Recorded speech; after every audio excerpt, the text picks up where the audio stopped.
सोलापुर स्थानीय स्वशासन विधान परिषद चुनाव से पहले राष्ट्रवादी कांग्रेस पार्टी में राजनीतिक हलचल तेज हो गई है। पार्टी उम्मीदवार के चयन को लेकर नाराज चल रहे 3 विधायकों की महायुति की बैठक में मौजूदगी ने नए राजनीतिक समीकरणों को जन्म दे दिया है। भाजपा के प्रदेश अध्यक्ष रविंद्र चौहान की उपस्थिति में आयोजित महायुति की बैठक में राष्ट्रवादी कांग्रेस के विधायक उत्तम जानकर, अभिजीत पाटिल और नारायण पाटिल शामिल हुए। इन नेताओं ने पार्टी द्वारा वसंतराव देशमुख को उम्मीदवार बनाए जाने के बाद अपनी नाराजगी सार्वजनिक की थी। राजनीतिक गलियारों में चर्चा है कि राष्ट्रवादी कांग्रेस के 4 में से 3 विधायकों की इस बैठक में मौजूदगी पार्टी के भीतर मतभेदों का संकेत है।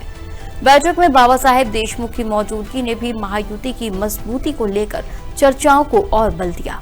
सोलापुर विधान परिषद चुनाव में महायुति उम्मीदवार राजेंद्र राउत और एनसीपी के उम्मीदवार वसंतराव देशमुख के बीच सीधा मुकाबला माना जा रहा है।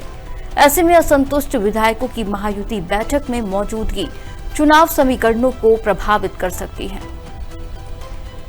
निमित्तानं आले होते, बैठक आमची खेळीमेळीमध्ये झाली आणि जे जे मतदानाचे घटक आहेत, माड्याचे आदरणीय साठे साहेब असतील, करमाळ्यामध्ये आमची मतं आहेत, त्यासोबत असणारे सावंत साहेब असतील, आदरणीय जयवंत पवार साहेब असतील, ज्या ज्या ठिकाणी ज्या ज्या मताची मोहोळमध्ये बघितलं असेल की भारतीय जनता पक्षाची मतं सोडून असणारी बारसकर साहेब असतील, त्यांची मतं असतील, हे सगळी लोक आज आम्ही एकत्र येऊन आज आमची बैठक झाली आणि यामध्ये आम्ही सगळ्यांनी एक मुखानं एक जीवानं ही निवडणूक लढण्याचा निर्णय घेतला आणि आता निवडणूक लागलेली आहे आणि तुम्हाला पाठीमागे मी सांगितलेलं आहे की निवडणूक म्हटलं की वेगवेगळी समीकरणं होतात, वेगवेगळ्या पद्धतीनं ही निवडणूक ही या जिल्ह्याच्या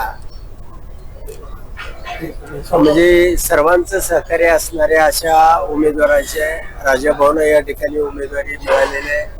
पाठीमागच्या घडामोडी मी तुम्हा सगळ्यांना सांगितलेल्याच आहेत। एक गोष्ट राजकारणाचा भाग काय आहे याची चर्चा करण्यापेक्षा निवडणुका ही निवडणूक जी आहे, निवडणूक विधान परिषदेची असणारी निवडणूक आहे। लोकप्रतिनिधी जो विधान परिषदेमध्ये जाणार आहे